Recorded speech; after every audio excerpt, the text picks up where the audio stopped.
Good morning. Yes, that's what I like to hear. I want to thank all of you for making your way through the rain here this morning, at various and sundry levels of rain, I guess. My name is Dave Collins. I'm a professor of English here, and I was a member of the Symposium Committee, and I'm delighted to welcome you to the second day of what has been so far a fantastic symposium on democracy. And as you may well imagine, I have the greatest hopes for the rest of the day and the rest of the symposium. If you would be so kind as to check your cell phones at this time to make sure those are off and are not going to go off at an inappropriate moment, we would all appreciate that. And I want to commend the audience, and I know most of you were a part of that yesterday, for staying after the speech through the end of the question and answer period. And I would ask you, of course, to please do that again today. So we are here this morning to welcome a woman who has been on campus before. By our best guess, it was something like 22 years ago. So for Carolyn Forché, this is a repeat visit to Westminster. We hope it won't be the last. Carolyn Forché was 21, a very young 21, when she won the Yale Younger Poets Competition, and Gathering the Tribes, published in 1976, her first book of poems, came out. 3 other books of her poetry have followed: The Country Between Us, 1981, The Angel of History in 1994, and most recently, Blue Hour. After the publication of Gathering the Tribes, a Guggenheim Fellowship led her to Spain, where she translated the work of Claribel Alegría, a poet from El Salvador living there in exile. And that, in turn, led to time in El Salvador, where she advocated for human rights, and ultimately, it led to the publication of that second book, The Country Between Us. After that, she has noted in various interviews that I was invited everywhere. Everyone wanted to know about El Salvador. It was exhausting. I had no governor on my schedule. I went everywhere and did everything anyone wanted me to do. Though I recognize that was a very difficult period for Carolyn, part of me is very glad that happened, since one of the places she came to read in those years was Westminster College, and several of us still remember that visit with great pleasure. In 1993, Carolyn Forché published Against Forgetting, 20th Century Poetry of Witness, a collection of poems about conflict that is arguably one of the most famous anthologies of poetry to appear in the late 20th century. Poems, she says, that call on us from the other side of extremity. In the introduction, she recalls the startling example of Theodore Adorno, who ceased composing after the discovery of the Nazi death camps because, he asserted, to write a poem after Auschwitz is barbaric. Unfortunately, the kinds of atrocities that brought Adorno to despair have continued to multiply. Bosnia, Rwanda, Darfur, the Congo, Iraq, Afghanistan. As Forché writes, such monstrous acts have come to seem normal. Even those lucky enough to live in places not ravaged by war and genocide cannot escape, since the institutionalized suffering has been globalized. Displacement has been rendered universal. She will talk to us today about just that, and parts of her talk today are soon to be published in a collection of essays on literature and human rights that will come out from Routledge. What is the role of the artist in a time of conflict? In The Angel of History, the title poem from her book of the same name, a French woman whose life has been devastated by World War II and its aftermath tells her story to a young American and repeatedly asks, "Est-ce que je vous dérange? Am I upsetting you?" A stand-in for the poet, she does trouble the listener, and that is exactly the point. In a note at the end of the same book, Carolyn Forché describes the book as the opening of a wound, the muffling and silence of a decade, a gathering of utterances that have lifted away from the earth and wrapped it in a weather of risen words. Ladies and gentlemen, would you join me in extending a warm Westminster welcome to Carolyn Forché, with us today to bring us just a few of those risen words.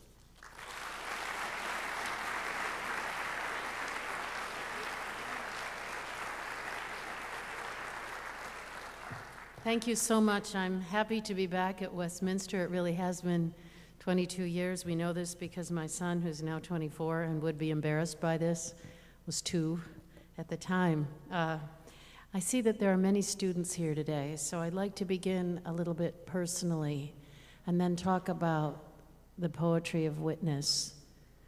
When I was 27 years old, I had already published my first book of poems, and I was having a little difficulty writing. I thought after you published your first book of poems, everything would be easy, it would be smooth, I'd be a published poet. I'd put a piece of paper in the typewriter, they were typewriters then, I'm sorry, and it would just happen. And it wasn't that way. It was, of course, as with all art, you're always at the very beginning, all your life. So I began to translate a woman poet. Her name was Claribel Alegría. I thought, translation, I'll just buy the fattest Spanish-English dictionary I can find and look up all the words I don't know. I thought that was what translation was, and I found out when I started to translate her that that wasn't my problem. My problem was that she had been born in Nicaragua, she grew up in El Salvador, and she had grown up under military dictatorship. The poems she wrote arose out of her experience of extreme suffering, of people disappearing into clandestine jails, enduring torture, dying. So the poems were unlike any I'd ever read. And I didn't know how to translate them because I didn't know how to distinguish what is metaphorical from what is literal. Her daughter invited me to spend the summer in Spain with them, and she said, don't worry, if you have a problem, you can just ask Mommy, and she'll tell you everything you need to know about the poems. So I spent that summer translating a book called Flowers from the Volcano, and when I came back to teaching at San Diego State, I was visited by a relative of Claribel. His name was Leonel Gomez Vides. He knew that war was coming to El Salvador. He said it was 3 to 5 years away, but it was inevitable. And he wanted me to come to El Salvador for a year or so, because he wanted a poet to see it from the beginning. I asked what you would ask. Why a poet? Why do you need a poet? Don't you need a journalist or something? Some junior Barbara Walters or something. You need somebody who has some legitimacy, who has some credibility with what she will subsequently write and say. And he said, no, I need to have a poet. I asked why. He said, because poets are sort of weird. All right, I admitted that's true. I said, and that is why we have no credibility in the United States. We are bohemians, beatniks, we do all kinds of crazy things. We're not people who might be listened to when war comes. And he said, is that what Americans think of poets? Yes, I said. And he said, well, you will have to change that then.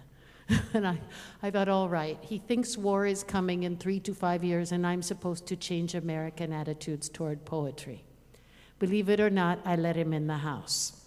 Believe it or not, he, with his young daughters, stayed 3 days. And at the end of the 3 days, he had persuaded me to go to El Salvador. It was 1977.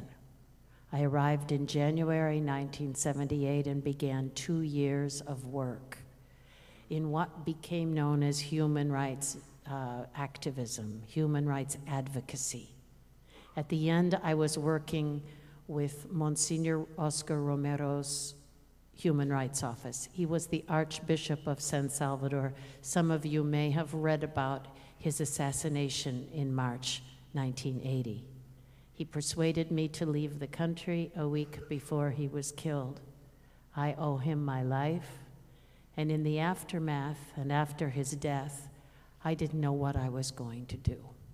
I asked him the last time I saw him, I said, you want me to go back to the United States? You want me to speak about war and the reasons for the conflict here?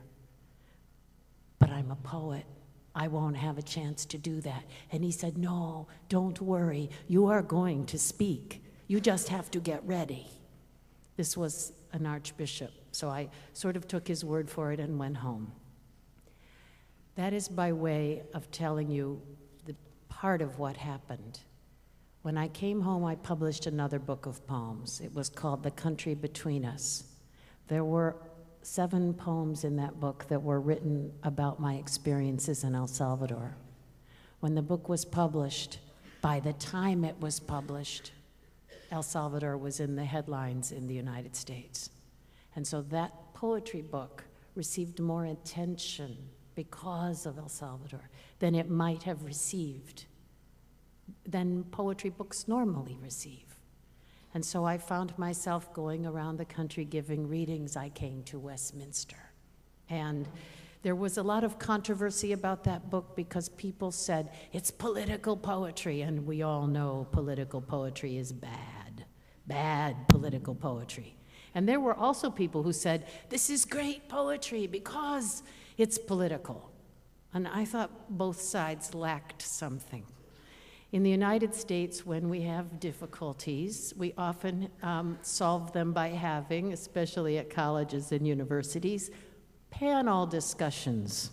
So I was invited to participate in a lot of panel discussions on the question of poetry and the state. Poets' responsibility to their society, poets' responsibility to the state, the relationship between poetry and politics. I participated, I talked, I listened. I felt that those who condemned poetry for being political and those who praised it for being political were somewhat reductive. It wasn't so interesting. I hoped there was another way.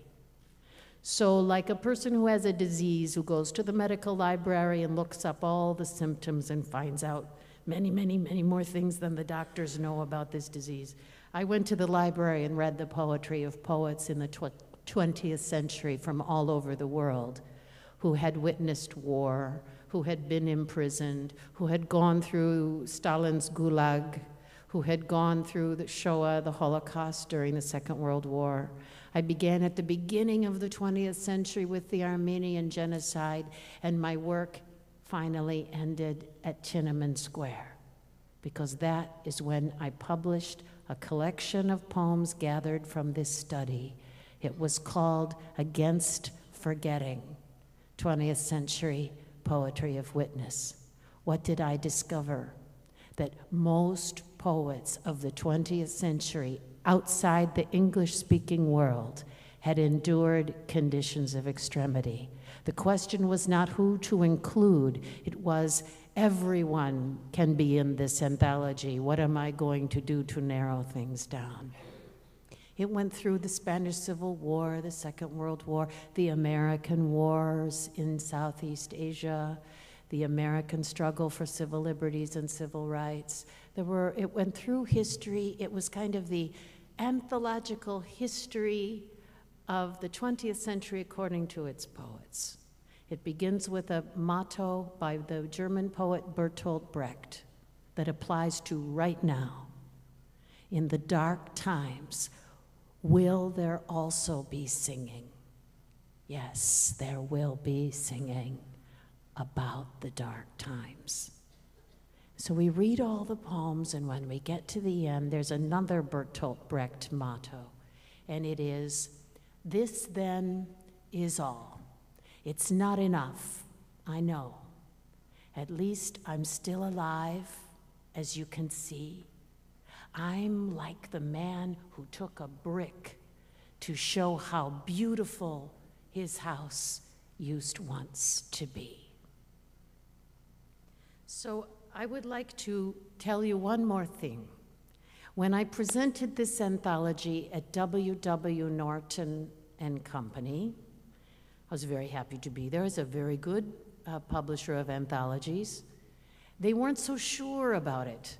They didn't understand. I did a presentation. I should tell you what really happened. I showed up with my big anthology, and a young woman came out to greet me in the lobby of W.W. Norton and Company, and she said, "Miss Forché, "We have 10 minutes. Would you like some coffee? What do you take in your coffee?" And I said, 10 minutes until what? And she said, 10 minutes until you present your project, The Poetry of Witness, in the conference room to the entire board of W.W. Norton. And I said, presentation? I don't have a presentation. I thought I was just talking to people.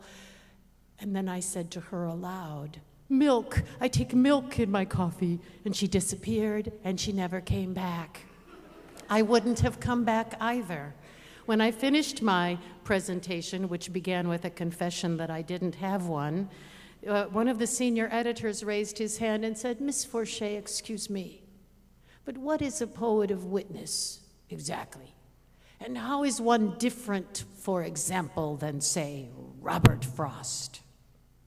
And so I thought, oh dear, I've talked for a half an hour, and he doesn't understand what I'm talking about. What am I going to do? This is what I did. I chose one poet, and I told the story of that poet. I offered the story of Miklos Oradnoti, foremost Hungarian poet of his generation, who in 1944 was sent to do forced labor in what would become and what now once was Yugoslavia. In the labor camp, the poet Radnoti was able to get hold of a small notebook, just little notebooks, small sheets of paper, and in these he inscribed his last 10 poems. The Germans, when they were losing the war, made a lot of peculiar decisions regarding the camps. They emptied them. They force-marched prisoners from one place to the other. They decided to force-march 2,200 of these forced laborers back into Hungary in the winter, accompanied by a small unit of German soldiers. Miklos Radnoti was one of the 2,200 force-marched through the snow to Hungary. When they got across the border, by the time they reached the border, 22 were left alive. Of the 2,200, Miklos Radnoti, the poet, was one of those 22. He had with him that notebook. He had written 10 poems in it while on the march. Can you imagine?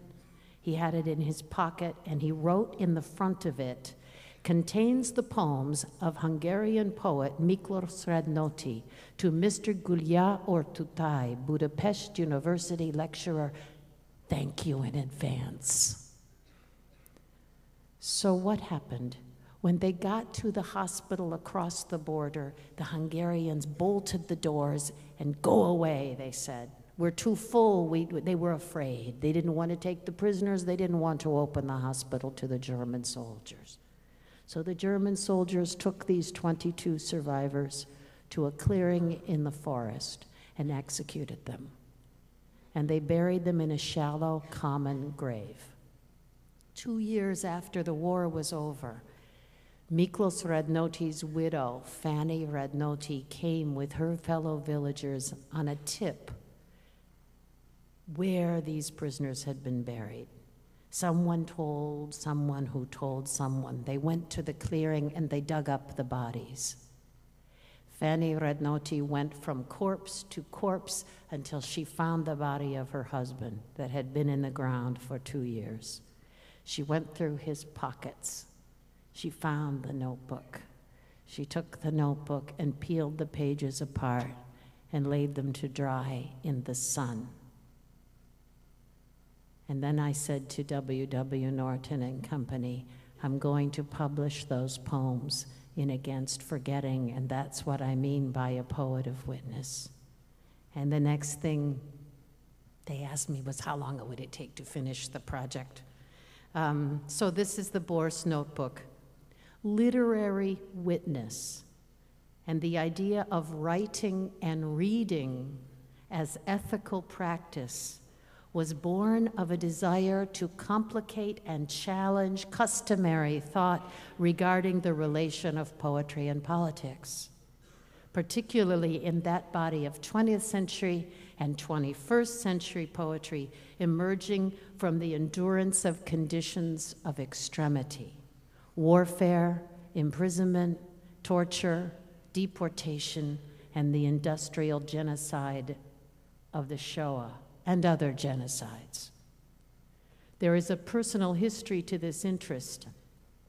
Before I met Leonel Gomez and went to Salvador, in 1977, while convalescing from an illness, I read a book that I recommend to you, Terence Dupray's book, The Survivor, An Anatomy of Life in the Death Camps.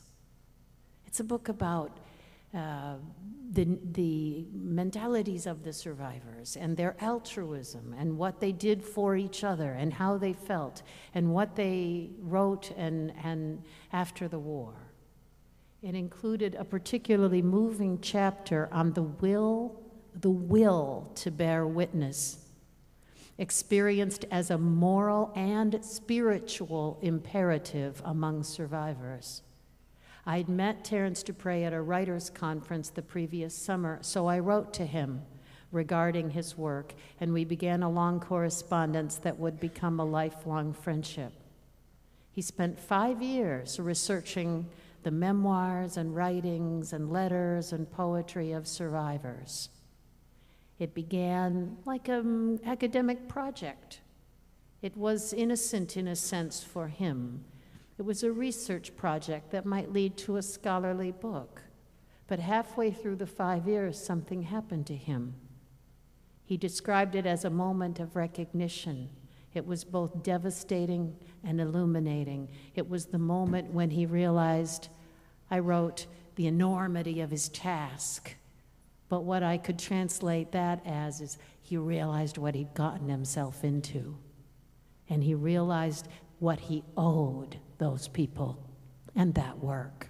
And he realized that he had to finish it and that it had to be something unlike what had been done before.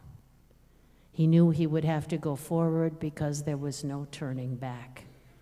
In a sense, the documents piled on his desk had taken up residence in his soul. The book was acclaimed and praised upon publication, and for the most part, it was critically well received. So for years, Dupray lectured on the survivors. And he also served on the committee to guide the planning of the U.S. Holocaust Museum in Washington, D.C. This work kept him busy. But eventually he knew that more was expected of him. A new project was necessary, a new sphere of research for another book.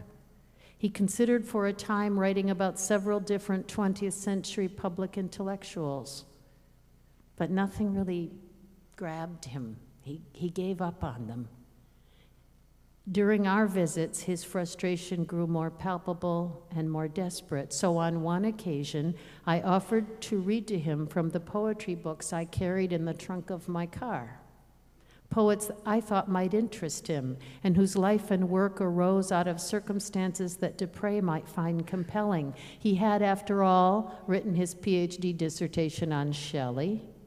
Why not introduce him to Akhmatova, Najim Hikmet, Alexander Vatt, and Miguel Hernandez? I'm going to do to you now what I did to him that afternoon.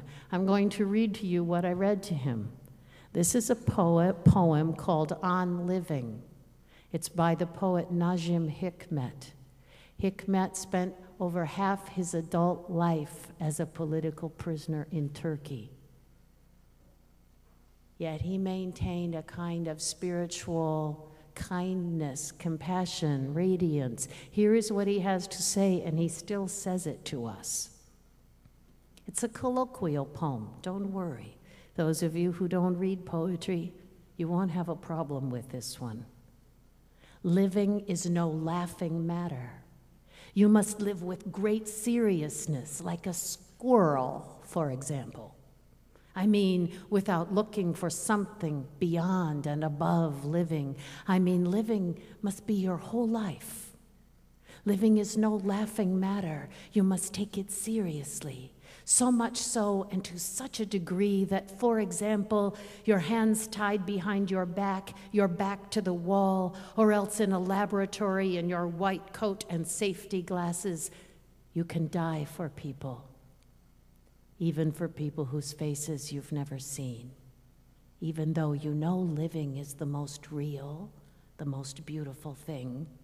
I mean, you must take living so seriously that even at 70, for example, you'll plant olive trees.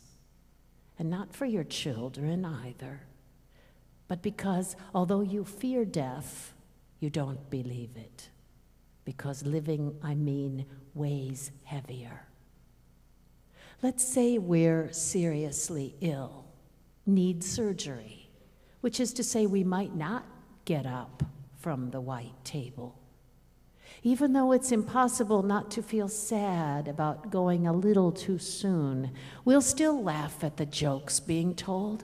We'll look out the window to see if it's raining, or still wait anxiously for the latest newscast.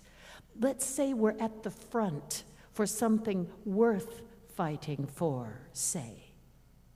There, in the first offensive, on that very day, we might fall on our face dead. We'll know this with a curious anger. But we'll still worry ourselves to death about the outcome of the war, which could last years. Let's say we're in prison and close to 50, and we have 18 more years, say, before the iron doors will open. We'll still live with the outside, with its people and animals, struggle and win. I mean, with the outside, beyond the walls. I mean, however and wherever we are, we must live as if we will never die. This earth will grow cold, a star among stars, and one of the smallest, a gilded mote on blue velvet. I mean this, our great earth. This earth will grow cold one day, not like a block of ice or a dead cloud even, but like an empty walnut. It will roll along in pitch black space. You must grieve for this right now. You have to feel this sorrow now. For the world must be loved this much if you're going to say, I lived. February 1948. So he heard the poem. He asked for more to be read. And sometime after that, we decided that poetry could be a form of witness, the way that survivor testimony from the Holocaust was witness. During those same years, I worked as a human rights activist in El Salvador, and it was in part out of that experience that I wrote my second book. I told you about the second book and what happened with the panels and everything that happened regarding the bad political poetry, and then I asked myself, why is political poetry always bad? Is it always bad? Is there a place for politics in poetry? To ask that would be as if Homer, whose work displeased Plato, Dante, who was himself a politician, and Milton, who served under Cromwell, had never written, not to mention a multitude of other poets in whose work we read accounts and testaments to the times in which they lived. The discussions that ensued on those panels was disappointing because, on the one hand, those who championed any poem that announced itself as political, regardless of its quality, that didn't make much sense, and on the other hand, poetry could not exceed the bounds of private life. The term political, and you know this from your own life, your own studies, your own conversations, seems so variously applied that it becomes meaningless. And the realm of the private lyric seems preserved at the expense of its vitality. But there is a problem in restricting poetry to the interior compound of the personal and insisting that individual experience is all that matters, and there's no such thing as general suffering, or none that can be made visible in poetic art. Stephen Spender, the British poet, in reviewing Holocaust survivor Nellie Sachs' book, Oh, the Chimneys, acknowledges this denial and argues that the conditions in which it is possible for writers to do their work. Their writing simply always preclude their entering by their own experience into the centers of the destructive element. Most writers, he says, gaze at the furnace through a fire-proofed window in a thick wall. Necessarily so, because they have to preserve the conditions in which their sensibility can act without becoming damaged, and to experience in its intensity the horrors of our time almost inevitably means being maimed or destroyed by it. But what of those who have no fire-proofed window, who find themselves within the inferno? While the solitude and tranquility of thought to be the condition of literary work were absent for such poets, even in the aftermath of their survival, and while perhaps being maimed or destroyed is in some sense inevitable, writers have survived and written despite all that happened and against all odds.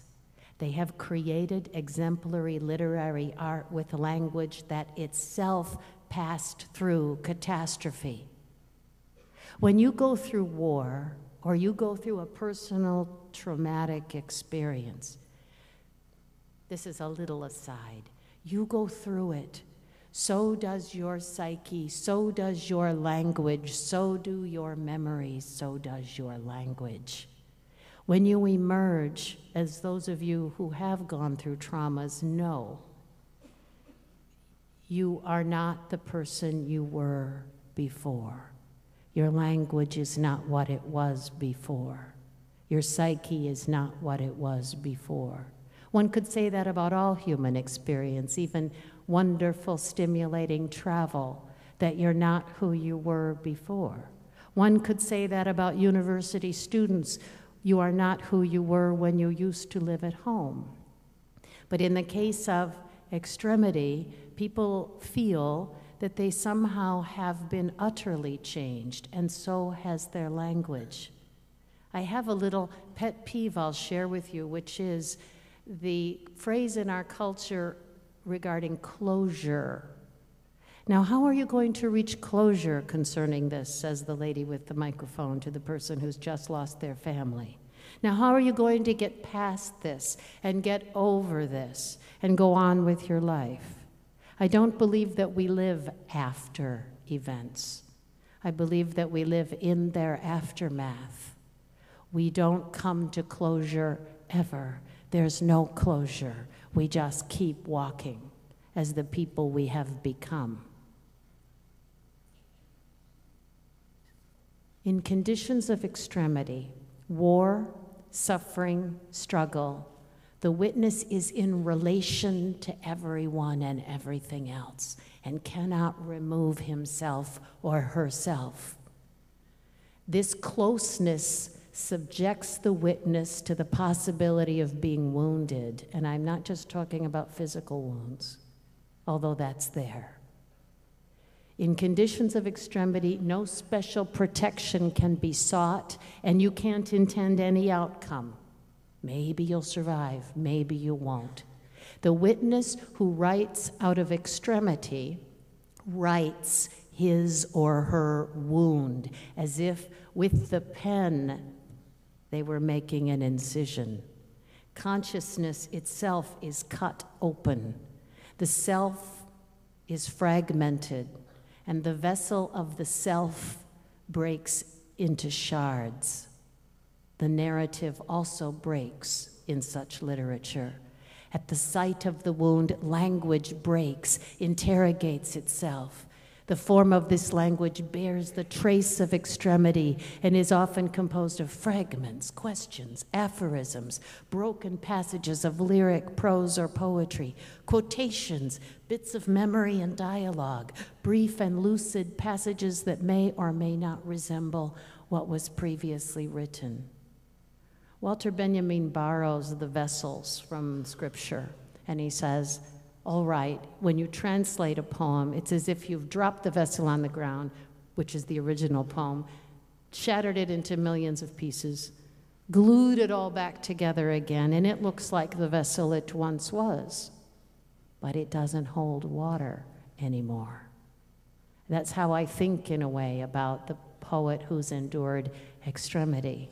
They look like the poet they once were. I'd like to talk about the space that I wanted to find for this, because poets were always advocating for the privacy of the individual life, the domesticity of the hearth. Poetry is about the heart and private life. And those poets would condemn poetry that somehow spoke out to the larger institutions of the state. But the founding fathers of this country, if you read them carefully, envisioned a social space.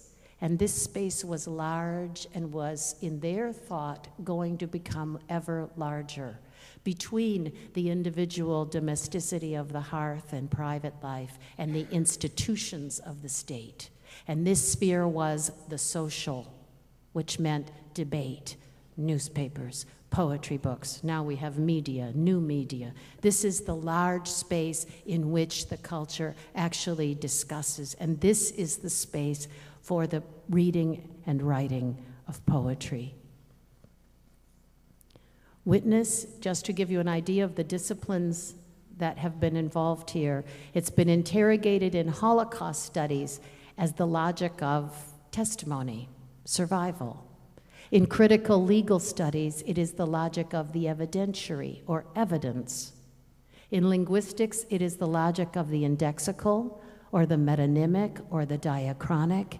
In historical studies, it is the logic of the fragment, the archive, the living monument. In philosophy, it is the logic of the trace, or of repetition, or of the legible, or the anamnetic. In psychoanalysis, it shows up as the logic of the symptom, and throughout readings of tragedy and Hebraic biblical scripture, it shows up as the logic of the prophetic. While many are accustomed to thinking of witness as the transmission of knowledge that has come to us either through our senses or through inspiration, there is also the possibility of witness as a non-representational diachronic modality of thought. It is neither martyrdom nor the saying of a juridical truth. Witness in this sense is the owning of one's infinite responsibility to the other. That comes from Emmanuel Levinas. In the poetry of witness, the poem makes present to us the experience of the other. The poem is the experience. When we read the poem as witness, we are marked by it and become ourselves witnesses to what is made present before us. Witnesses beget witnesses. So in this sense, you're not only responsible for what you have seen with your own eyes and what you have walked through with your own feet, you're also responsible for everything that has come to you from others and for what you know and what you know to be true. So if someone tells you about a genocide in a distant land and shows you photographs of it, you then become witness to that event. Your responsibility opens toward that event, does not close down. There is hope. Paul Celan, the Holocaust survivor poet, said in a speech at Bremen toward the end of his life, "One thing remained attainable, close, and unlost amidst all the losses: language. Language was not lost, in spite of all that happened. But it had to go through its own responselessness, go through horrible silences, go through the 1,000 darknesses of death-bringing speech." The passage through extremity leaves a mark which remains legible in the language of a poetry no longer conceived as an expressive servant of thought in the idealist tradition, but rather as the very bursting forth of thought coming out of itself. In The Witness of Poetry, in his book, The Witness of Poetry, the late Nobel laureate from Poland, Czesław Miłosz, argues that The poetic act changes with the amount of background reality embraced by the poet's consciousness. In our century, and he's speaking of the 20th here, we can also speak of this in terms of the 21st, that background is, in my opinion, related to the fragility of those things we call civilization and culture. What surrounds us here and now is not guaranteed. It could just as well not exist. And so man constructs poetry out of the remnants found in the ruins. And from the past, from 1958, Celan answers him concerning the inherent hopefulness of the poetic act. The poem can be, since it is a manifestation of language, a message in a bottle. As such, it is dispatched with the belief, a belief to be sure, not always sustained by unshakable hope, that it might, somewhere, and at some time, be washed ashore, perhaps on the shores of the heart. Poems are, in this manner, underway. They are heading for something. The late Nobel laureate Joseph Brodsky complicates this idea by saying that poetry, after all, is itself a translation. Or to put it another way, poetry is one of the aspects of the psyche rendered in language. It is not so much that poetry, he says, is a form of art, as that art is a form to which poetry often resorts. Philippe Le Coulabert, the French philosopher, tells us that what poetry translates, I propose we call experience, on condition that this word be taken literally. And this is interesting for you, from the Latin experere, meaning the riskiness, the risky crossing. It's from the same root we get our word peril from. So experience is inherently risky. And this is why one can refer, strictly speaking, to a poetic existence, if existence it is that perforates a life and tears it, at times putting us beside ourselves. I would like to save time for questions, but what I would like to say about poetry of witness is that I discovered that poets from all over the world, writing in every language, had certain things in common, no matter when they lived, no matter what language they were writing in. They tended to console the reader. They felt sorry for the reader to have to listen to these harsh things. They felt themselves to be living, the past was another place. They were another person. They could speak to war or death as if it were a person. They talked of the difficulty of remembering and forgetting, and most importantly, they spoke of the desire, the compulsion to bear witness at all costs and to write what they had seen so the world would know beyond them. You have questions? I'll answer anything in such an intimate setting as this. Thank you.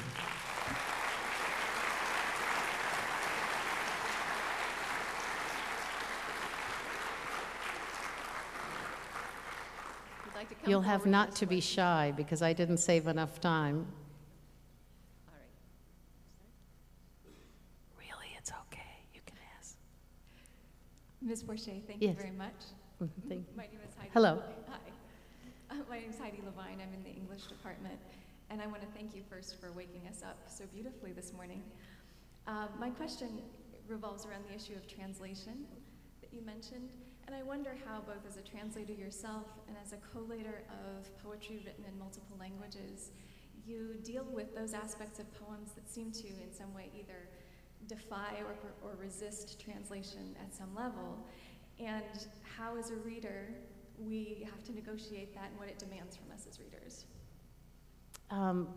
Almost all poems defy everything about going into another language. They go kicking and screaming and crying out and dragging their feet. None of them want to go into other languages. So what you're trying to do is make an equivalent poem in English for them. You know, and what I try to do is be faithful to the essence, the content of the poem, what the poet is saying. We don't want to alter what the poet says, but we have to find a music for it. So we have to always understand, and this is true when you're reading the Bible as well, and other sacred texts, that you're always reading an English version of what the original said. So you're always reading an interpretation by someone. If you hold that in mind, you know, then you'll be all right. And it won't surprise you when there are drastic differences between versions. I tend to err somewhere in the middle between, you know, being very liberal about it and being strict and trying to. The strict translators will word for word, and then they will try to adhere to the music and the rhyme. It's almost impossible. So you do take certain liberties, but you try to be careful not to say something the poet wasn't saying. Yes? Hi, I'm Karma Gurung from Nepal, and I'm taking Intro to English Literature. I had read a poem about a poem that's more kind of paragraph, and like it's like a summary, and it was kind of like very different to me while I read it. Like usually the poems have like paragraphs and like they have certain rhymes, you know. So I was curious, like, is there any measuring scale, you know, that distinguishes a poem from a paragraph, or like poem that has a rhyme or does not have a rhyme? So that was my position. Well, you know, it's very difficult to rhyme. If you're translating, you know, you can't really, the same words won't rhyme in different languages. For me, if you're asking about what's a poem and what's not a poem, or what, poetry is the large word versus the smaller category. Poetry, people talk about poetry in all kinds of senses. For me, poetry is whatever language has a kind of some kind of music, rhythm, beat, some kind of music, and also that Charles Simic says a poem is like an antique pinball machine, I don't know if you've ever seen one, with metaphors instead of balls. And so all the language knocks against all the other language. All the words have something to do with all the other words in the poem. And so you're reading it to see how all of the words interact within the poem. Prose more or less carries you forward. For me, poetry can be in sentences, it can be in lines, broken into lines. Those lines can be somewhat rhythmically regular or not. So for me, it's very large. And I don't require poems to rhyme necessarily, to have meters, you know, to be syllabic. It's a question of how the language interacts with the other language inside the thing. You know, and if it's doing that, then I'm in the realm of the poem.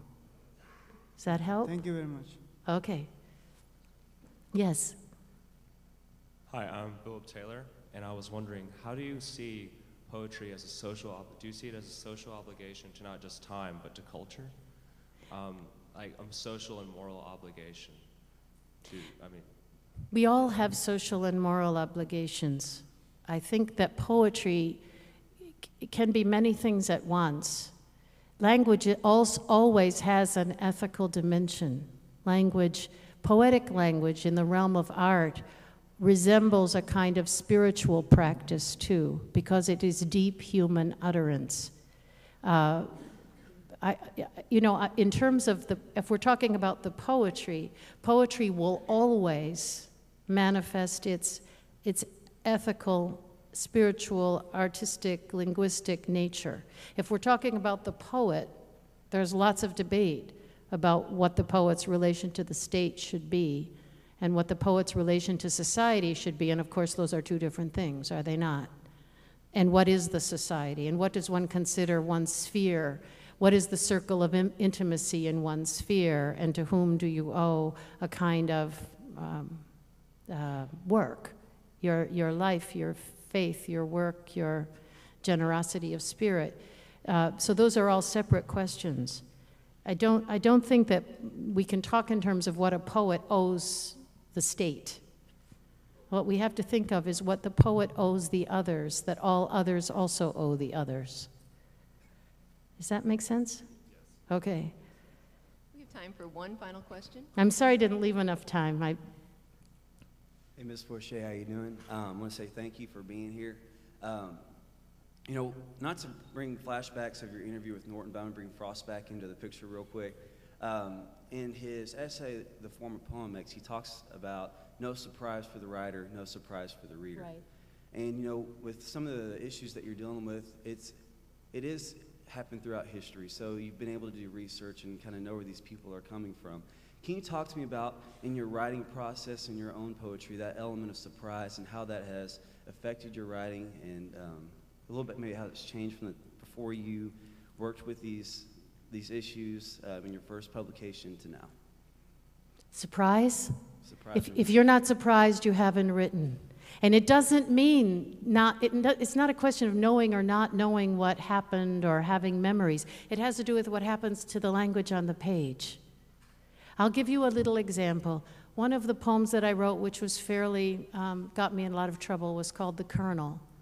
And it's an account.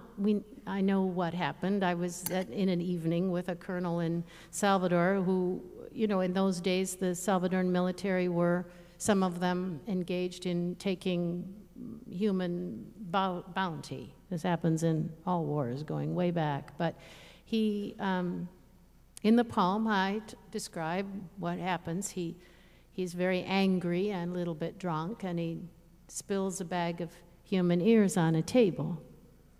So far, we know it. We know what's going on in the poem.